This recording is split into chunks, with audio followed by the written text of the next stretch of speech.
Friday. You made it. Welcome back to Friday Live with Lauren.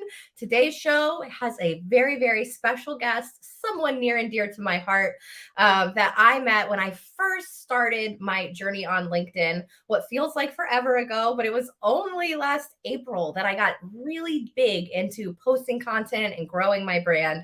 So I'm super, super excited to bring on Miss Jess Chambers. Jess, what's up? Why? How are you? It's evening over here, so I was going to say like good evening, but it's not quite evening yet where you are. Yeah, so it's 3 p.m. So for everybody in the US, this show gives you a little break from your Friday afternoon. For all of our friends joining us from the other side of the pond, thank you for showing up so late after your work day. But I know it's going to be worth it to tune in to hear from Jess. I always worry if I'm pointing the right way on the live stream. But I know that this is going to be amazing. It's going to be worth your time. So stay up with us a little bit later. Let's learn a bit. Let's chat. Let's laugh. But Jess, why don't you tell the audience a little bit about you? Hi, so I'm Jess. I'm a 28-year-old sales development manager. So I've been in sales for about 10 years now. I live in the UK. I grew up in Tokyo, Japan. And yeah, I have a dog and I live with my boyfriend. Yeah, that's me. Yeah, so Jess has been in sales for, like she said, 10 years. So a wealth of knowledge. And it is one of my goals in 2023 to bring on more female sales leaders on my show. I think that it's definitely needed to get some more leaders in tech and in sales that are women. So I'm super, super excited to learn from you, Jess. Jess and I connected in the DMs. I wish I would have gone back and figured out when. I think it was actually I know. I was thinking this. But literally, Jess has been a constant for me. I consider her like on my board of directors of my people that I like to check in with from time to time. And her opinion is just near and dear to me. So thanks for joining us, Jess. And we have some really exciting topics today. If you are joining us, if you're watching live, let us know where you're tuning in from in the comments so that we can see. I know that we probably have some people from all over. So I'd love to see where you guys are tuning in from. And we're just going to dive into it. So without further ado, let's go. How LinkedIn can better you professionally and personally, y'all. This is, I know I'm going to say y'all for you guys across the pond. I'm sorry, I'm in South Florida. I'll try to save you. But I love it. so LinkedIn is a professional network, guys, right? It's professional, but you can build some really strong personal relationships. Find people who will be in your corner. I know that Jess knows about this. Jess has done a great job of really building relationships. Jess, talk to us about how LinkedIn has bettered you professionally, and then we'll move into personally. Yeah, absolutely. So for me, my job has always been like my passion. So finding a professional network with other like-minded people who also share a massive passion for enjoying their job and, you know, really like making it part of their whole personality. That is who I am. Like in and out, I love my job, but if I didn't love it, I wouldn't be doing it. That's just one of those things. That's why I make myself. I love my job so much because I make it my whole like passion, basically. So with LinkedIn, obviously, I was able to learn a lot. Like it's free learning at the end of the day. Like there's just so much out there. I mean, you've got to be careful with which content creators you pick and choose from. I'm not gonna lie, but like you know, I really think like choosing a few distinct influencers and really like for instance, and yeah, really learning a lot from people. I just love it. Like it's also the nicest social network. I used to be a YouTuber back in the day and it was brutal out there.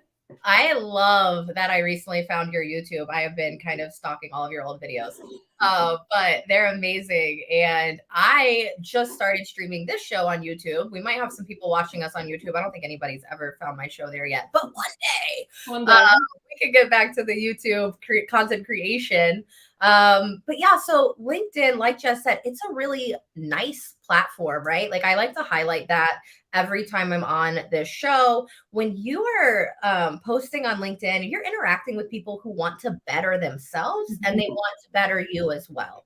So that to your point about free learning, yes, How many hours worth of content do you think that you've like literally binged when you found that creator who was like the one? Exactly. I mean, finding like brilliant newsletters, for instance. Like there's a really, really good one by a guy called Tom Boston. He's a UK, he works for a company called Salesloft. Everybody's heard of Salesloft. But yeah, he's got a really, really good monthly newsletter. I think it's called the A to Z of Sales, and it's just fantastic. I read that every time it comes out. And that's just one of many. Like I always get excited when they pop in my inbox. Yeah, for sure. And really, it's almost like finding little hidden gems too, in my opinion, when you can go back and like watch all of this content. Because some things don't serve you in the moment. Let's be honest, right? 6 months ago, I wasn't using LinkedIn Sales Navigator. I wasn't going to read anything or learn about it because I wasn't using it. Well, guess what I'm doing now? And I can go back to those people who I know have good content and good advice. And I can go rewatch those things that maybe I passed over 6 months ago because they weren't relevant to me. So that's another thing. LinkedIn is a great place to kind of not just find what's relevant right now, but you can kind of look back and see where people have been in their journey. For sure. I think you can see people grow and change, I think, as time goes on. You know, there's so many trends out there when it comes to being professional. Especially, post-COVID, there's been so many changes in how people live their lives, hybrid working, 4-day working week and stuff like that. So it is interesting to see how people's views either change or shift considering what's happening in the times. It is good. It's good to see. 100%. How many relationships do you think you have like met someone on LinkedIn professionally and then that turned into an actual friendship? Oh, like there's definitely, yourself, obviously. And there's definitely a few more. Like I've got probably around there's 4 or 5 fantastic women that I speak to regularly on LinkedIn. And yeah, I've been to some events. There's a brilliant event in London for anyone watching, the Women in Tech events. They're excellent. They are run by a wonderful lady called Angie Vo. She is fantastic. She's like, her events are fantastic. I've never missed one. And I found that through LinkedIn, and I'm excited to find many more. And every time you go to one of those events and you post, I'm so jealous I live here and you live there because I would be there with you. I can't believe that the snacking table was, or the grazing table, should I say? Oh my gosh, it was insane. It was insane. Very lot of cross-contamination. I'm like, I've got a bit of a nut allergy, but it did not stop me. It's like popping those antihistamines. Goodness. I hope you had your EpiPen so somebody can. Thankfully, it's not that bad. But they have a wonderful spread. They have some great wine. And just the people you meet. Like, I was so anxious to go to my first event. Which one was that? Like back last year, probably at January time, and I was so nervous. Brought along my friend for a bit of courage, and now I'd probably rock up to them on my own regularly now. Yeah, I feel like I need to get to some more in-person events this year, especially now that I've kind of gone off on my own. I'm not really out and about as much. So I think I'm going to make that some of my professional goals too, is to get back out and network in person, because guys, in person is coming back.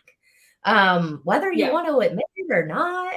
I know I'm and I'm a recruiter, and listen, companies are reaching out to me saying we want people back in the office. And it's coming. So either learn to adapt or maybe do what I did and work for yourself so you never have to go to an office again. So yeah, LinkedIn doesn't just have to be this stuffy network. It doesn't just have to be a place where, oh my goodness, my boss is watching. Like, yes, your boss is watching. Be mindful of what you do. But at the same point, like, the internet's forever everywhere. It's forever on LinkedIn as well. If you write somebody a recommendation, obviously you can remove it, but that person probably has a screenshot of it. If you have a relationship with a business and then you guys have a falling out, you can unfollow their page. You can delete old content. It's kind of interesting how much you can really like curate your LinkedIn, right? It doesn't just have to be your resume. Your LinkedIn should not be a carbon copy of your resume. No, absolutely. And I think building that personal brand is so individual to everybody. I mean, everybody does it in different ways. I was trying to post like once every couple of days, then I became a bit more consistent. And that for me is when I actually started seeing some really, really good feedback. I started getting like a couple of inbounds, and it's really nice to see. Like I've been posting a lot more video content. Like the LinkedIn algorithm loves video. So yeah, no, it's great. They do love video. And I want to talk about this comment that came in the comments really quick. So if you are looking for a role and you see these recruiters who are like and comment if you're looking for work, those posts are just looking for clicks and engagement. That's not somebody who's going to go through your resume and find you a job. Like be mindful of the people you're also interacting with. I know I see somebody who posts literally like every week. It's been a long time since I posted about jobs. It's like, no, dude, you posted that 6 days ago. I could go find the post and comment on it. Like, come on. So be mindful. Be mindful of that and who you're interacting with. I had somebody reach out to me yesterday in the DMs, and they're like, hey, I'm interviewing recruiters, and I would like to interview you to represent me. And I was like, well, one, that's not really what I do. But two, I would much rather put you in touch with someone who could actually help you for what you're looking for. So y'all also ask questions, right? Like, don't just assume that person you're reaching out to is the right person. Because most people, like, I would think you would say this too, Jess, most people are willing to tell you who the right person is. Absolutely. And I think especially if you're like knowledge sharing, I think it's really, really easy to just be really frank and open. I think, the age of hiding all your secrets, I think, is just kind of like that collaboration, like the lack of collaboration is out the window. I think people really do want to collaborate nowadays. I think that's how people are gonna keep improving, is just by knowledge sharing. And yeah, if I mean, even yesterday I did a couple of intros. I had a really great experience with Mike from Lavender, and I introduced him to one of my old bosses, actually, who's putting together. She was looking for a tech stack, and it's these experiences. He found me through LinkedIn, and I'm happy to make recommendations where I can, and help other people out when they help me out. 100%. I love that you just brought up Lavender. I feel like they get talked about probably every other show. Plug for Lavender. They're phenomenal. If you're not using Lavender to write your sales emails, and also recruiters, use Lavender.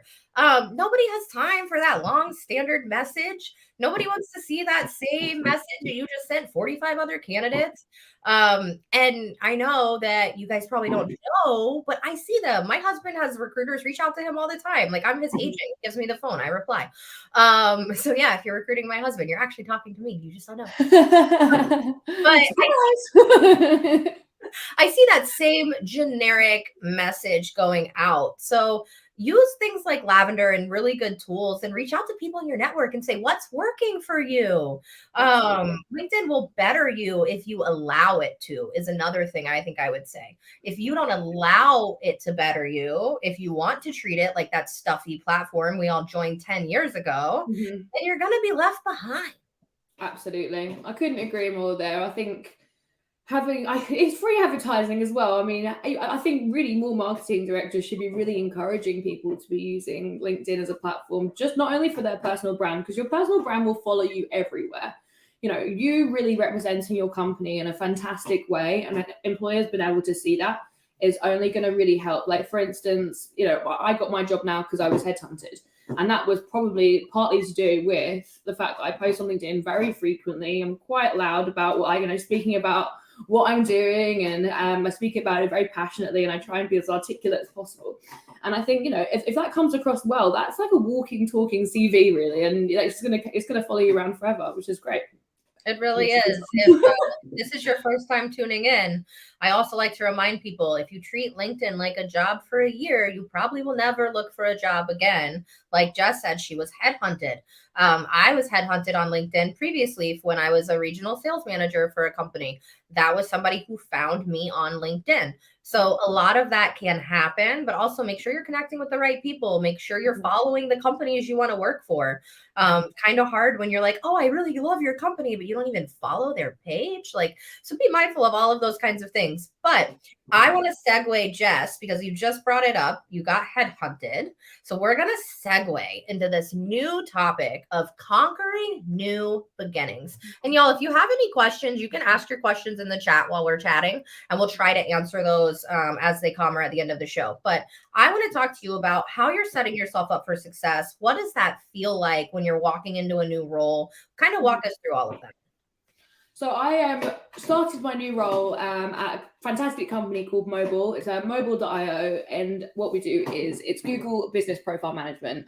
So it's a platform where you can manage all of your business profiles in one place. Like, I'm not going to give you the pitch. You can check it out for yourself. But yeah, so I recently started that role. It was a step up. So now I'm going to be managing the SDRs globally, and it's a fantastic opportunity. It's based out of Finland, so I get to travel, which is a really, really exciting opportunity. But no, I think I was brought on by someone fantastic. I'm the CRO, Mark. He is absolutely fantastic. He has got serial success as a CRO. Sort of had this. It uses a method called Winning by Design, and if you haven't heard of Winning by Design, look it up. It's fantastic.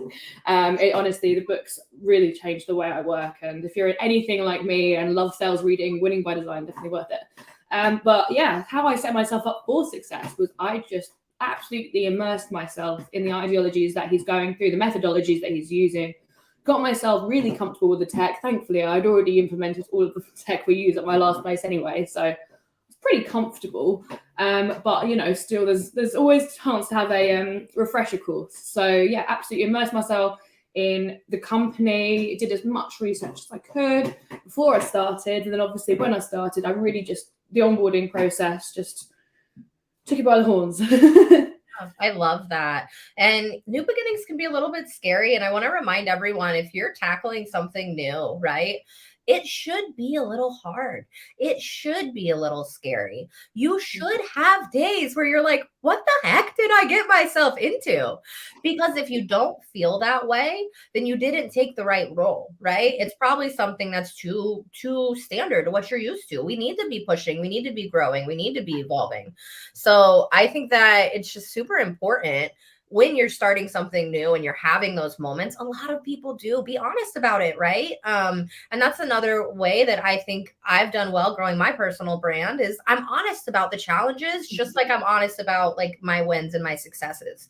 There are challenges, right? I had a role that was open on Tuesday that I was so excited to fill, and I talked to 3 people, and then Wednesday morning it's like, nope, it's on hold for 2 weeks. And it's like, hold on, it's been 12 hours.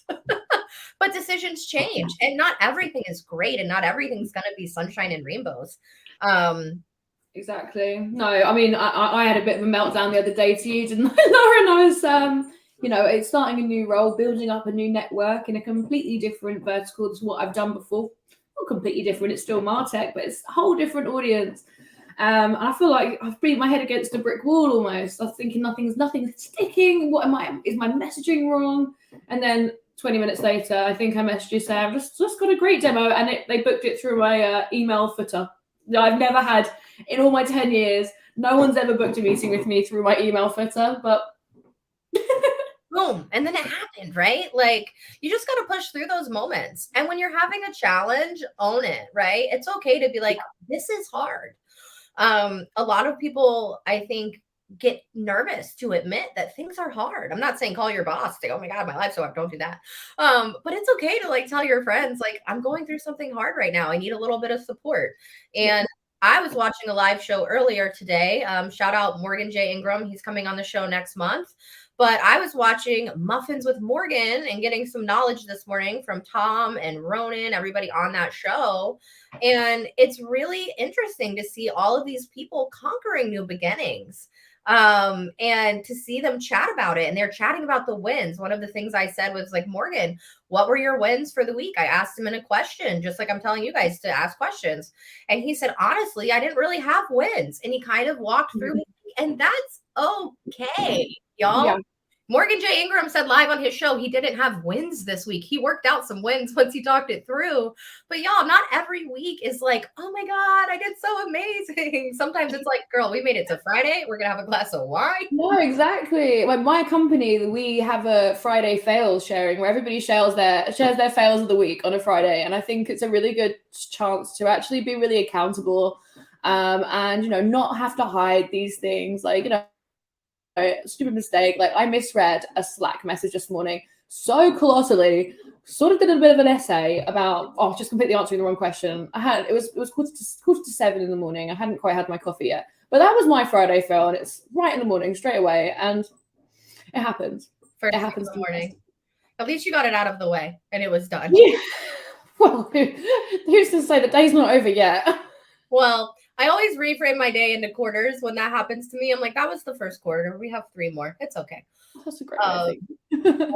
Listen, you survived all your bad days so far. Everybody who's watching this, you've survived every bad day so far. If today was not a good day, tomorrow is Saturday, the next day is Sunday. Regroup, refresh, you're going to be fine. But you can conquer anything. And to the same point, if you're getting ready, I know I have a lot of people watch my show who are job seekers, right? You're looking for your new beginning. Be actively learning while you're looking, right? I think that sets you up the most for success. It comes across well in interviews as well. Like, you know, if you found that, like, you know, recently, I was reading this and I'd be excited to try this and see how it would work with this company and make it really relevant. For instance, if somebody was really deep diving into Google business profiles, I'd be like, brilliant, you're hired. Literally, it shows the initiative and it shows that you know what you're talking about when you get in the room. I talked to some job seekers who they get so wrapped up and I just have to find the job. And it's like, yeah, but you got to do the job once you get the job, right? So learn along the way so that you can conquer that new beginning when you walk in the door. Yeah, Jody comments, she says, upskill, upskill, upskill. Love that. And Sarah says, some weeks you have to dig deep for those wins. Nobody is perfect, y'all. Shout out to Sarah. Sarah was in our accountability group. Shout out to Jody. Jody is coming. Friday Fails. I don't know who this is, LinkedIn user. I don't think we're connected or else I'd be able to see your name and face. But I love that idea as well. Friday Fails, y'all. Sarah, from Spanx. Why am I losing her name right now?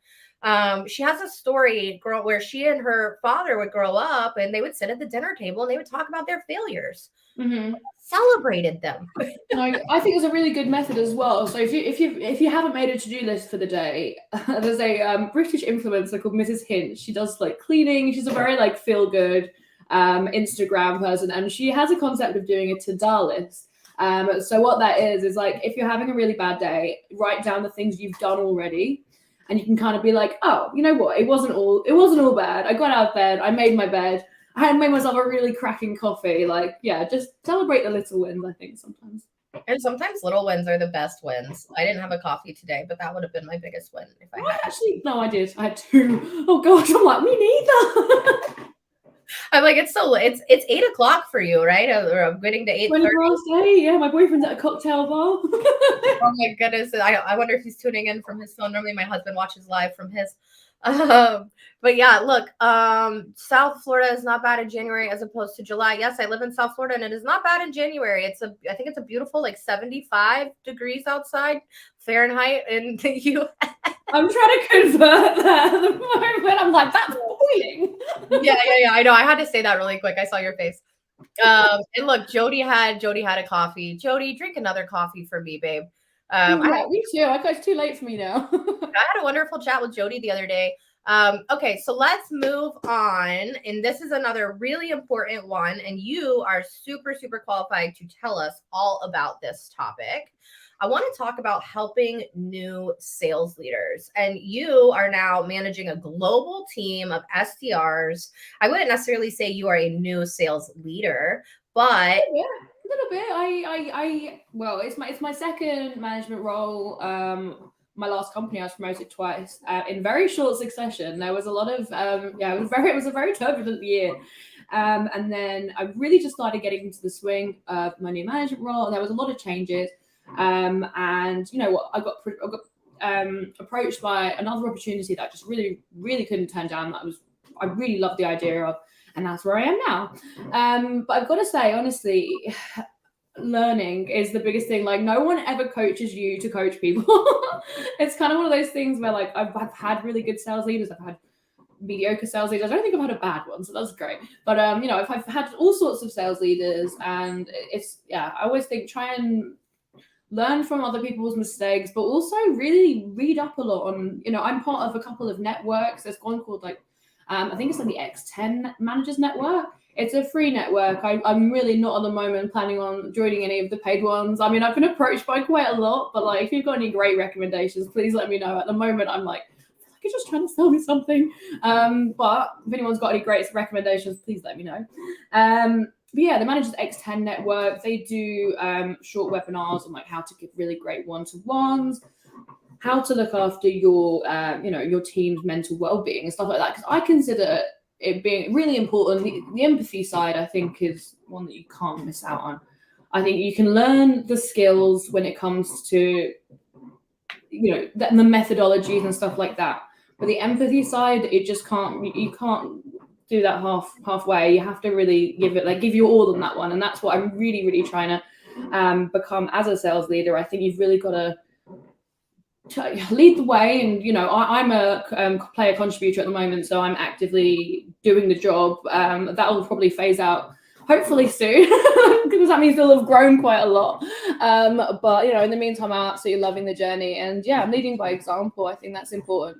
I've had sales leaders in the past that weren't salespeople, so there was a big gap in the knowledge of like, well, you just call them. I was like, well, then they're not getting through on the phone. You can't just call them 17 times. Like the little nuances, I think, that were missing. If you actually live and breathe the role, I think it's really helpful to actually talk the talk and also walk the walk.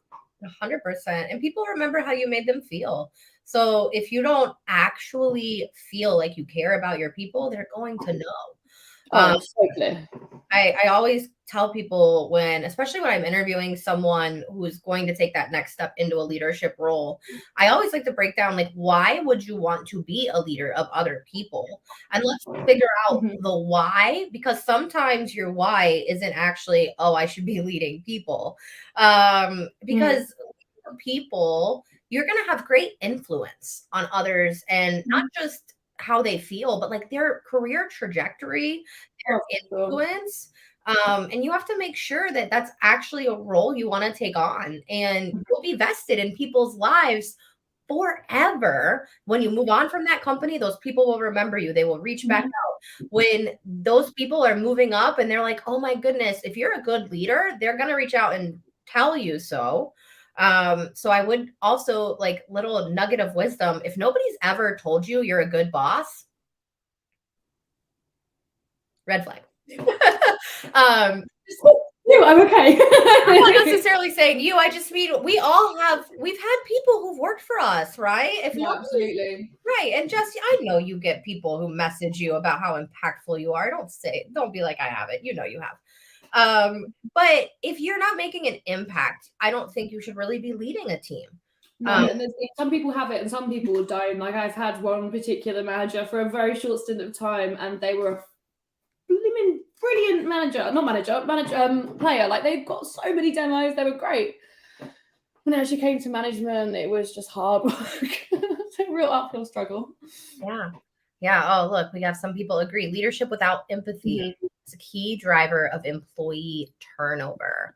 And typically, like we say, unless you're headhunted for an amazing role, like Jess was, people don't leave a company because they don't like the company, right? A lot of times you have employee turnover because you don't have an empathetic leader, because you don't have a leader who's making people feel the way they need to feel.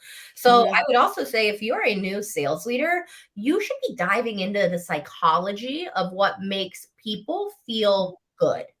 Yeah, absolutely. And that's not just your employees, right? Like, those are the people you're selling to as well. It all ties together.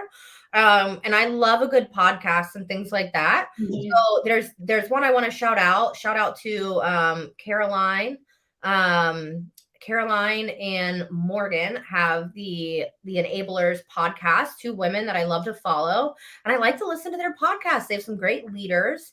And they really, really give some great tips. So other ways we help leaders is by sharing our knowledge, right? Like, we've been talking about this whole show, and how LinkedIn can better you is to share your knowledge with other leaders. Whether that's a silly hack or a trick or something,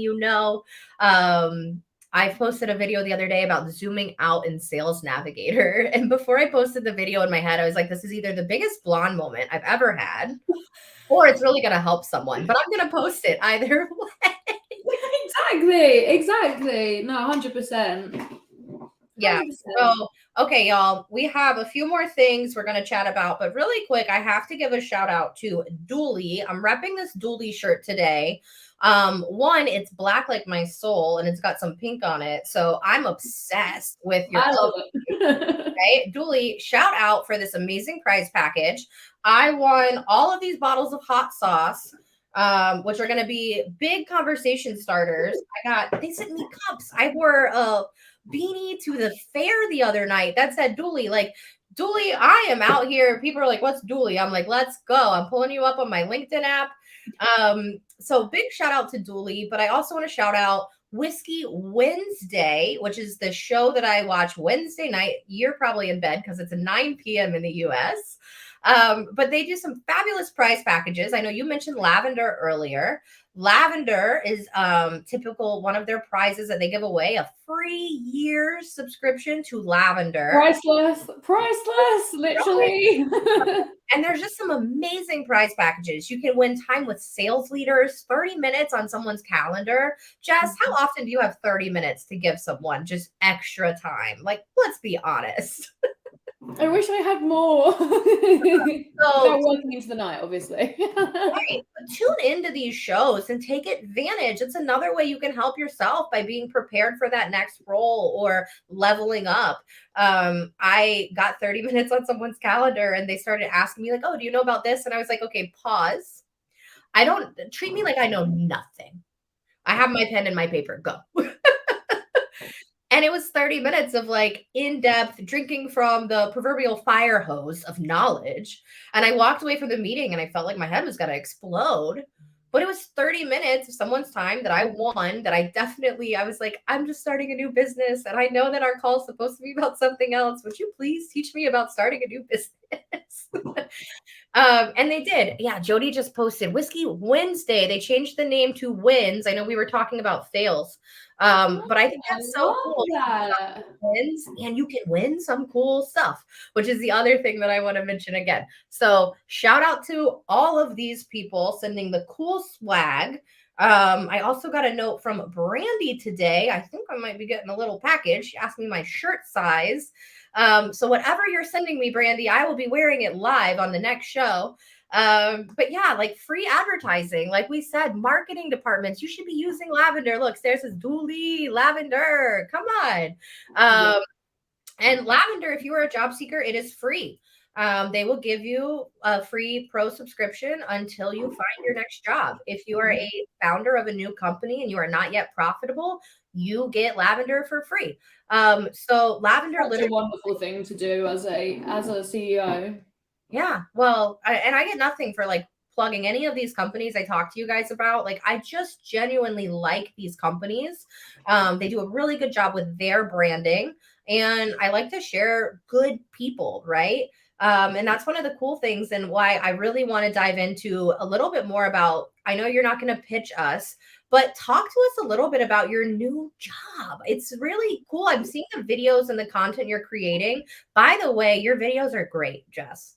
Thank you. That's so lovely to hear. It was being doing YouTube back in the day, it's a little bit different, if I'm completely honest. It's not quite putting on a full face of makeup as much as I wish I had time to do it before every video I post on LinkedIn. But no, it's basically it's a really, really great product, and I'm really, the company's fantastic. Like, did you know people don't wear shoes in the office in Finland? I did not this know. was news to me when I went to visit. It's super fantastic culture over there.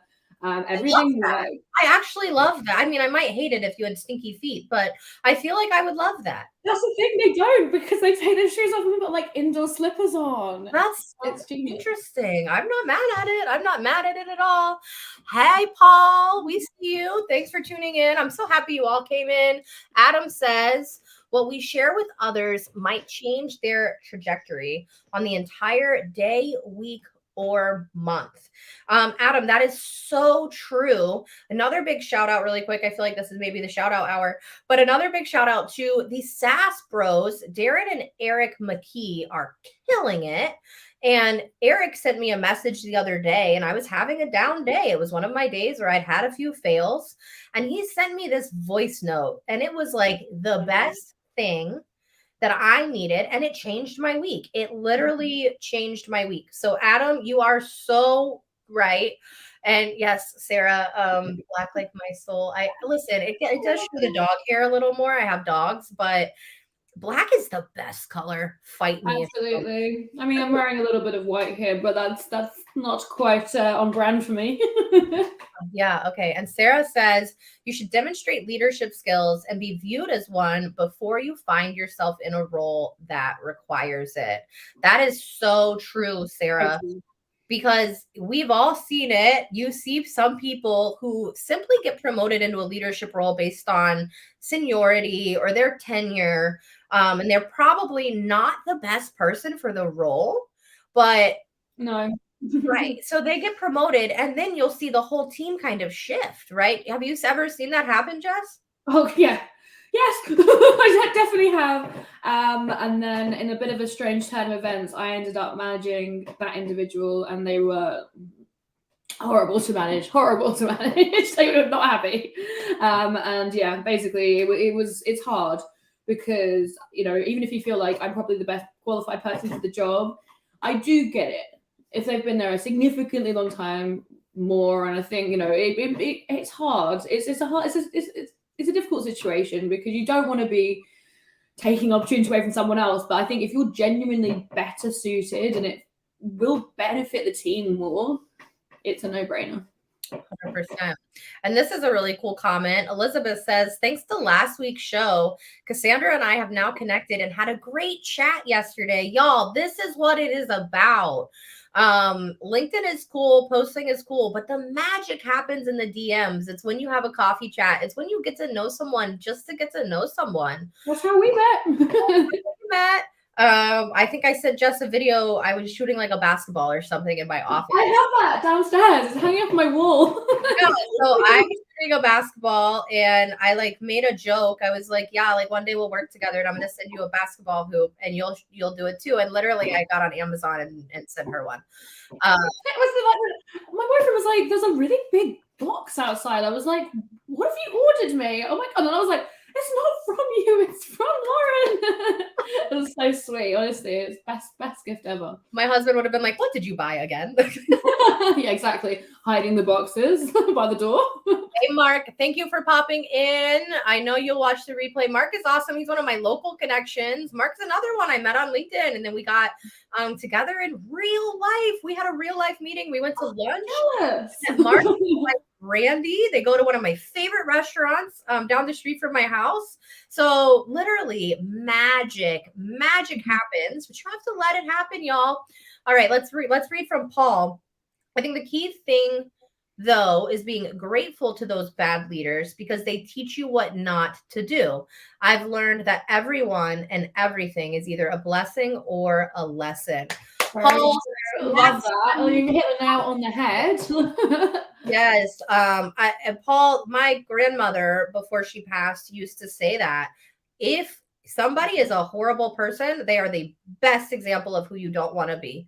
And that's actually teaching you the lesson, like Paul said. So, Paul, this comment wins today. I definitely think, right, you hit the nail on the head, Paul. Thank you for tuning in and supporting. It's been awesome seeing you recently, and we do need to get together. Paul and I have a coffee chat. Okay, I am such a better leader because of how poorly I have been led.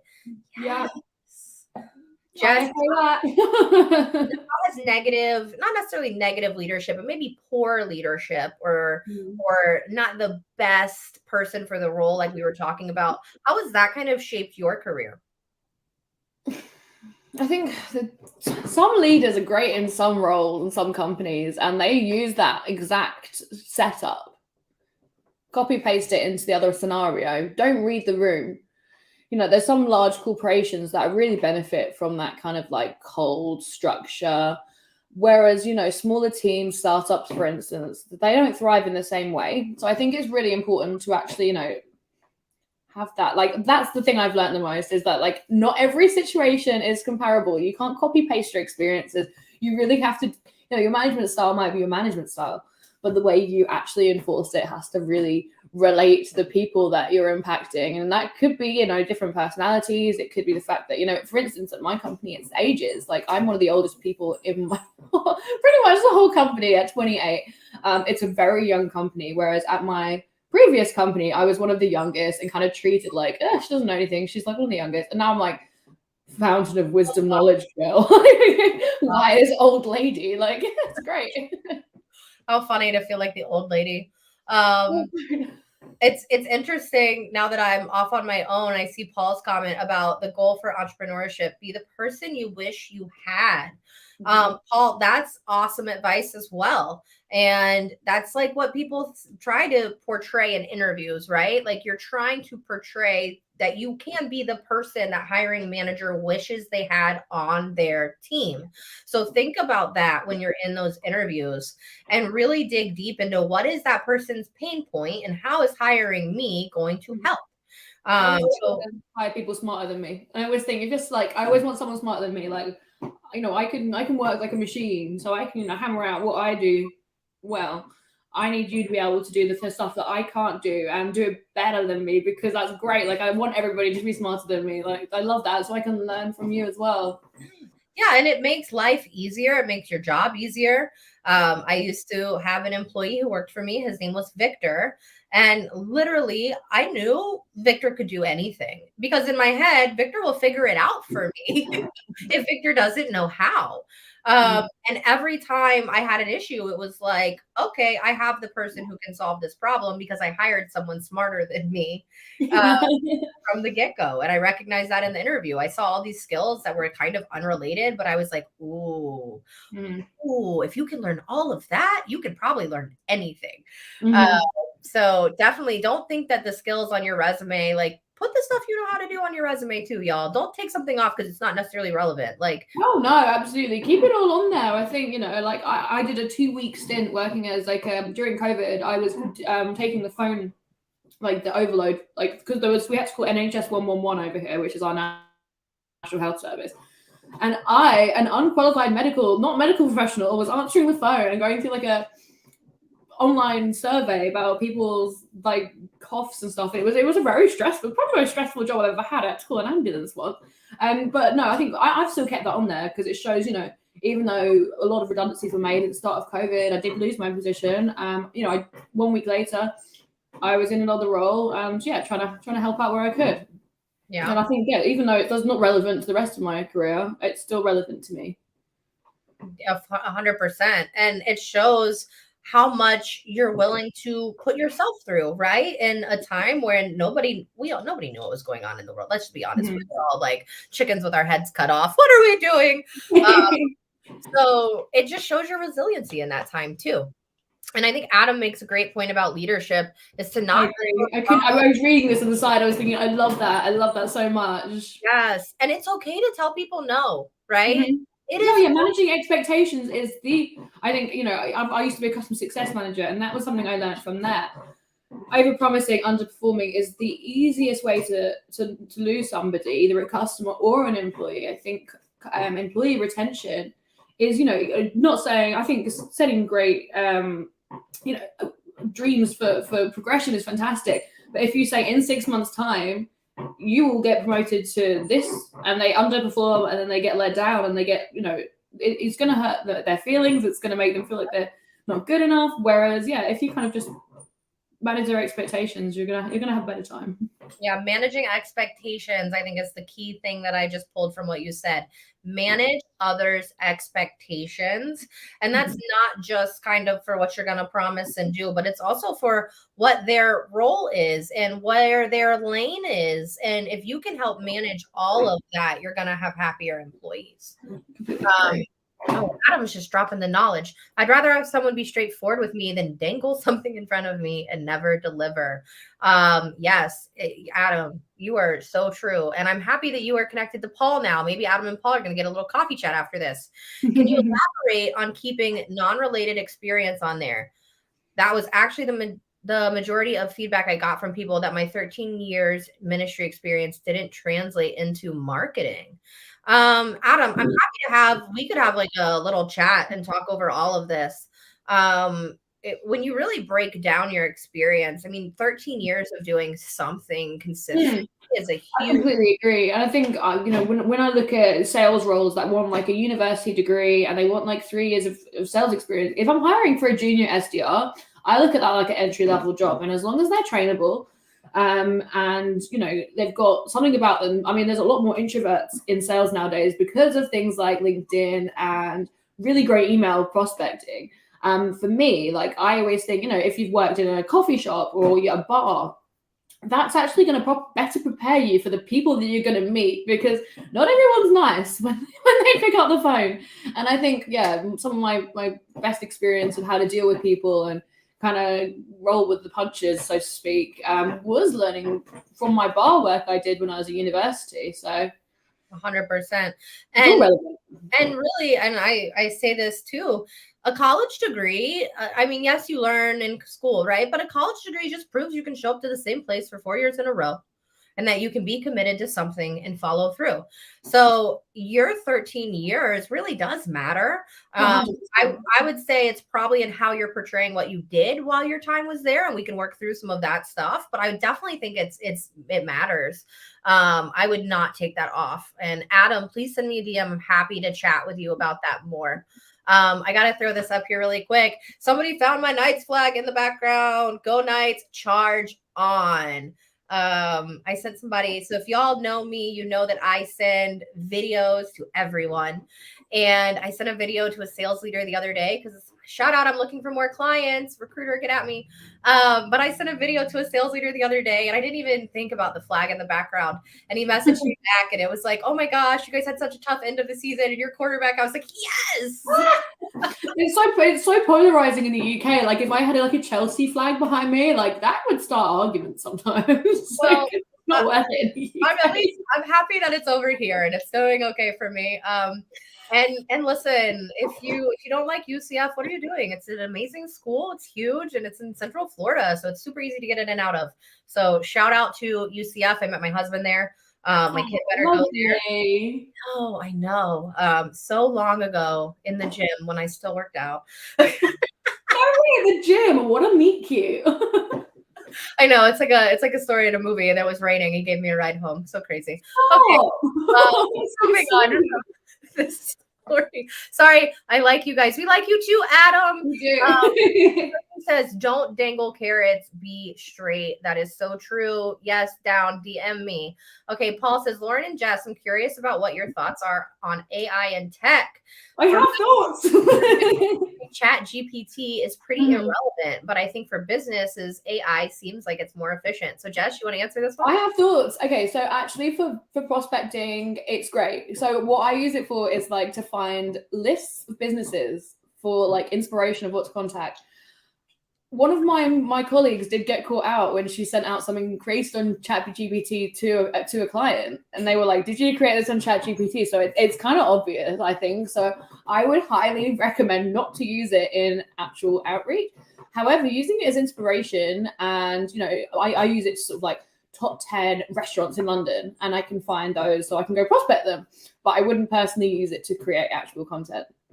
So I actually posted one post one time that was written by ChatGPT. Now I did I did say at the top, this post was written by ChatGPT and formatted by me, right? But it was on why you should work with an agency recruiter. And I was like, damn, ChatGPT did me well today. That's good. I like that. And that post did well, right? But I will say it's pretty obvious. Use it more as a tool to learn and to better, right? So another thing, when I was watching Muffins with Morgan today, it was very funny. He's like, you can actually ask ChatGPT questions about the companies you're prospecting into or about the people. Oh, for sure. They do only have information up to, I think, 2020. So that's something to be mindful of. So maybe add a disclaimer of something like, this could be do let me know if there's any mistakes here, because that just gets a response sometimes. A response is better than no response. And I will say, I'm so guilty of using Chat GPT as like my Google now. I don't search for anything. I just ask Chat GPT. It's like Ask Jeeves back in the day. He's made his comeback. I think we're aging ourselves. If you know what Ask is say something in the chat about how much we all used to use Ask Jeeves. Man, flashbacks. Okay, Elizabeth says, I was actually shocked at how much of my background as an educator translated perfectly into partner enablement. Yeah, so there's a lot of really relevant things that, and listen, I know the comment was about 13 years in ministry. How many people really know what you did for in ministry, right? Like people don't understand the hierarchy. They don't understand the relationships. They don't understand that a church is a business at the end of the day. So definitely, like Elizabeth said, and Jody says, I need to add my bar manager experience to my resume now for SDR positions. 100%. Absolutely, 100%. You can remember. It's really important. Yeah, you can remember multiple drinks. You can remember names. You can remember different orders. You can multitask. You can pivot. Like you can literally do everything. And I'm sorry, if you're a bartender or a server or a bar manager, you're doing it all while you're walking 20,000 steps in a shift. Exactly. And working on shifts and having that kind of sometimes unreliability of whether it's going to be busy, whether you're even going to, like, from my experience, I got sent home a lot. So like, I wasn't even sure if I was coming or going half the time. But like, it's that, I think it's great. I think it's been able to really adapt. I think it's a fantastic role to put in SDR. 100%. It's important. Adam says, I'm in a niche industry. I asked it to generate the top 15 hashtags for blank, and I immediately saw engagement rise. Adam, are you using 15 hashtags in one post? I'm just curious. But I love that it's phrases that you would have never thought of, and ChatGPT can find those things for you. Okay, somebody says it's good for an outline of what you want to say, but you need to rewrite it personally. Jess, who are we going to use to rewrite it? Lavender! I'm really under pressure then. Somebody tag Lavender. We're giving them so much free promotion today. But we really love everybody over at Lavender. And I think they might have a new wizard joining their team who dropped off like a really cool spell book and things for them. It's just really interesting to see what people are doing to get new roles. So many G's. Look, everybody remembers. Or on roller skates. Absolutely not. You cannot pay me enough to do my job on roller skates. No, I would definitely fall over and break my knee again. So I have a degree in communication and 5+ years customer service experience. I'm trying to get an administrative job or chat. I'm not too sure what the best career path would be, but I really want to go into real estate. So I think it's Shayna, maybe. What I would say at this point is you kind of need some clarity in what you want so that you can be a little bit more intentional. And I recommend everybody who needs a little bit of clarity on what they want. There's a phenomenal person on LinkedIn, another one of my connections about how LinkedIn can make you better personally and professionally, right? And I'm connected to Melissa Houston. And when I was leaving my role, it's so weird. It was only 10 months ago. It feels longer than that. I was leaving my role 10 months ago and I was trying to find my direction. I met with Melissa and we had a little coaching session and I walked away from it with a lot of clarity. So send Melissa Houston a DM and she'll give you 15 minutes of her time on me if you say I sent you. And then maybe you guys can get a little bit of intention, but find the intention, figure out what it is and figure out the companies you want to work for.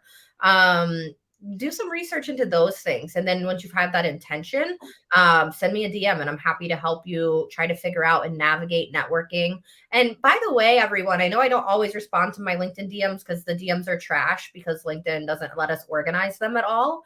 But if I don't respond to you, it's simply because I have 500 unread messages. Please message me again.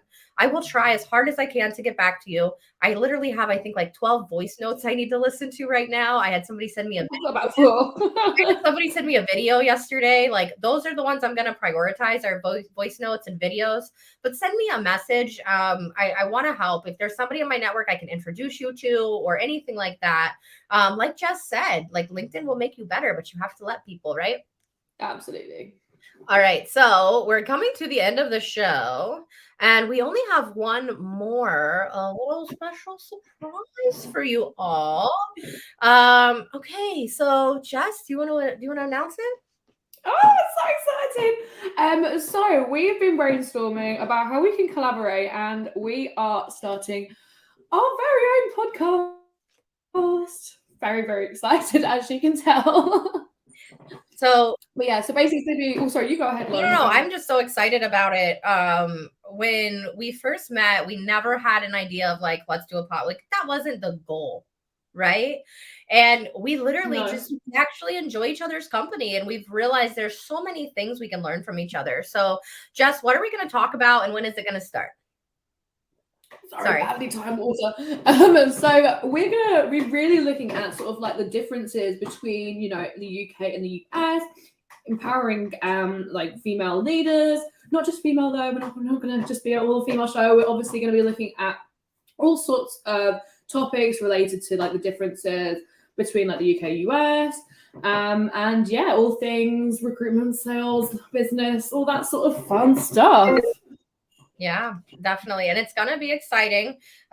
We're giving ourselves some time to put everything together, y'all. I know that we have so much going on, and life is kind of crazy since Jess is starting something new and I just started something new. So what's not going to happen right away. I'm still going to be doing my Friday live show. Don't worry, that's not going away. But across the pondcast, coming to, I'm sure we'll have a number of channels, but coming to you. Yeah, I've already started the website. I'm so excited for that. Thank you for offering to do that for me. I did not want to do that again. But I'm so excited for this partnership and what we're going to be able to do and the people we're going to be able to empower.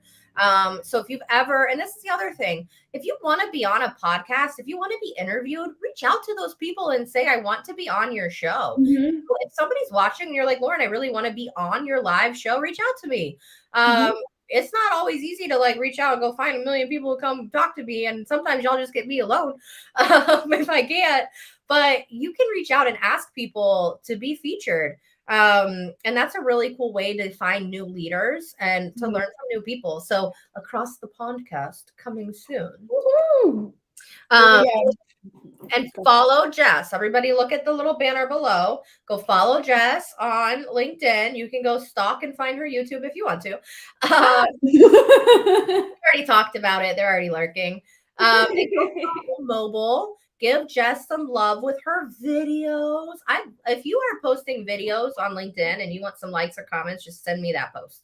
The algorithm loves the videos. They will prioritize them over anything else. So if you're really looking to get your message out there, I highly recommend a 30 to 50-second video. It's great. 100%. And then the last thing I want to talk about really quick, the February accountability group. So if you guys don't know, I run an accountability group. It teaches you how to start posting consistently on LinkedIn, gives you prompts so you know what to talk about. It is completely free. There is no charge for the next few months, but February is full. So you can sign up for March if you want to get in the March group. It's limited to 10 people a month right now. But if you'd like to get into the March group, you can sign up on my website, lessonswithlauren.co. That is not over there after this. So head over there, sign up for March, and I am super excited. I didn't cut it off right. I think we have 11 people coming in for the February challenge, the group. I'm super excited for that. And then the accountability group is eventually going to turn into a paid group. It will be very affordable. It will be something for everyone. And if you complete all 30 days in a row, you will get a t-shirt. You got me.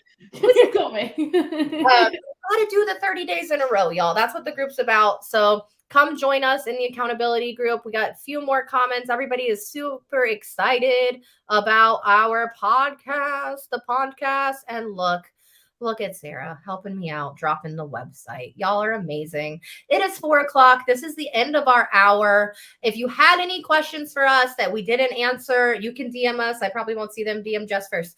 But we were open, honestly. Yeah, you're probably more likely to get through to me. I'm not gonna lie. Yes. Adam, I am not on. I'm literally only on the streaming site, but I will come back and I will send it to you. It says when I search, I get nothing. Jess, can you? Could Well, I there and Adam, she should be featured as a speaker on the show. And there, Sarah did it for you. Sarah's the best. Go follow Sarah. Go follow Sarah Downey. Absolutely, I'm doing that right after. All right, y'all. It is 4:00 next week. I don't remember who I have on the show, but it'll be a special surprise for everyone. Not be alone. I am booked up until end of March. So yeah, if you want to be featured in April, let me know. We have Kevin Dorsey coming on the show, KD, Morgan J. Ingram's coming on. We have it's exciting. some great people, y'all. So really good people coming in, and I cannot wait to share the show with you. Jess, I know you got to go to bed. Thank you so much for joining us. Love across the UK, across the pond to you, and y'all, it's been Thank you for having me. I've loved this. It's been so much fun. awesome. Any final words? No, just thank you so much. It's been really, really enjoyable. And yeah, make sure you check out our podcast. It's probably going to be around May time, but like we'll keep you updated on our various pages. We will keep you updated. I will start talking about that on the live show as it gets closer. So if you follow the live show, you will be following across the podcast as well. But that was a wrap. Thank you so much, everyone. Have a wonderful Friday. Go kick some ass. See you later. Bye.